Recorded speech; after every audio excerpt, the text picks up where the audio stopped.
I wanted to do something a little bit different today and take a look at where we are in the run for the 1 year perfection run, and basically like what our strategy is going forward after we look at all that stuff. So it's going to be a very like numbers and math heavy video, but just to get everybody kind of on the same page.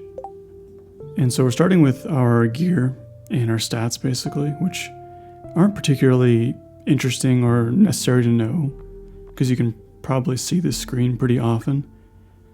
But like these are the rings I use, the armor I use, what I've got like in my bags on average, as well as my farming level and what's in my wallet. And currently I'm only missing like Lucky Charm and things like that. The more important one is our friendship, which I wanted to give you a quick glance through to see where we stand with everybody, and most importantly the people we're not finished with, which are the 7 listed here. Alex only has around 3 or 4 liked gifts. I chose liked because I don't feel like making salmon dinners for him. Almost everybody else has a winter birthday, which will make their friendship very easy. And then Leo has only about 4 or 5 loved gifts for the remainder of winter. So that's, 1 a week or 2 for 2 weeks. And we should be 100% completed with everybody. So no problems there. Crafting is a little more complicated, but it should not be problematic. We have all of these items on the left that are still left to craft that we know. All of those items are easy to make. We have the pumpkin we need for a jack-o'-lantern. We don't have the farm computer parts, but we can get them very easily. And everything else mostly requires random things like fiber or batteries or just things we already have. So the stuff we already know is not a big deal. The bigger problem will be the stuff we don't know yet. And even that is actually not much of a problem either, because most of those recipes are just floors and braziers from Robin, and then the cask, a deluxe scarecrow, and the desert warp totem. I can buy the desert warp totem recipe anytime. Deluxe scarecrow will be awarded once we have the alien scarecrow and the snowman rare crow. And then the cask we'll get once we finish upgrading our house, which is a relatively high priority right now. But all of these things are easily doable and shouldn't impact really anything else in the run.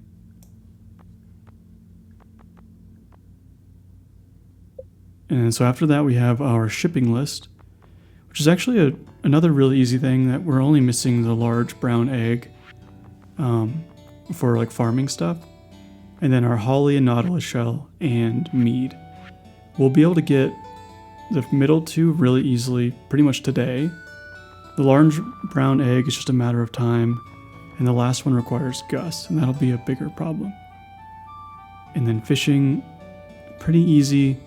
I'm only worried about the octopus because he's hard to catch and relatively rare to catch, but it will just take a lot of resets. Same with the glacier fish. I also need one thing for the museum, but it's not really worth talking about. For cooking, I need Gus once again. I don't have any problem with any ingredients. I don't have any problem with the TV recipes. I just need Gus to go to the island in the next 28 days so that I can make tropical curry. That's kind of the only thing my run currently really depends on from like an RNG standpoint. Other than that, money is our only big issue.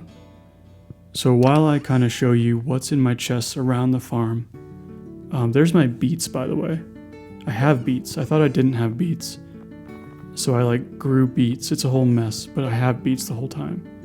But as I show you all this stuff, I will kind of go into my money strategy, what we need, what the math looks like, and kind of just talk about that. So be ready for a lot of math and a lot of numbers talk. If you don't care, I totally understand. Either skip to the end or, do whatever you want or comment. I don't care. That's fine with me too. But basically the situation right now is we don't have a lot of money and we need a lot of money. And like as of today, the winter one, we have 308,000 in cash. We have 2,047,000 in starfruit wine in our chest, and then 839,790 in starfruit jelly in our chest, as you can see right here.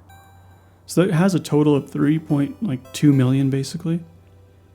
And that's all well and good, but we need a ton more than that. We currently need 10 million for the clock, 2 million for the obelisks we don't have, 150k for the house, somewhere in the ballpark of 650,000 for starfruit seeds, which that number might seem high, but I'll get into that a little bit later. But that essentially leaves us to needing 12.8 million total, and that means we need an additional 9.6 million if you include our current assets. So that's a lot of money, and we still have other options of getting the money.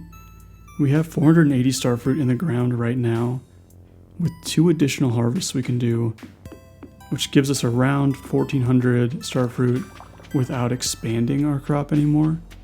And then we also have almost 1,600 starfruit in our chest at the quarry.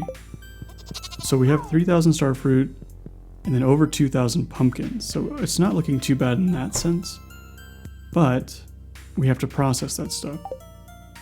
And so we only have 380 machines right now, 83 jars, and 297 kegs, which means we can process 1,188 bottles of wine and 664 jars of jelly, I guess. And that will give us around 5 million, but will leave us with a lot of unprocessed goods, and that's all like if we don't add any more machines, right? So that number is pretty low compared to what we want it to be. We'd like it to be like double that. And that's kind of one of our bigger problems. And so that's going to leave us with, let's see, 1,176 starfruit unprocessed and all of the pumpkins. So we have 22 oak resin right now. We can get 50-ish per week, which means we could make another 72 kegs this week, which would produce 216 wine total for three production cycles. Next week we could make another 50, which would give us 2 production cycles, and the next week after we can do 1 that gives us 1 production cycle for around 1.15 million in wine. Also good, but still not quite enough. After all of that stuff, we still need basically 1.68 million after selling everything, selling all the wine, buying all the wood, selling all the unprocessed starfruit, selling all of the pumpkins. Yeah, so basically selling all of that stuff and processing all our goods. We're still short by nearly 2 million gold, I guess, or dollars. That doesn't matter. And yeah, so I guess our strategy or our options are to radioactive ore farm. And so if we can do that 5 or 6 times and get that many good luck days, we could knock out that gap. Or we could expand our starfruit farm. That's $650,000 for seeds.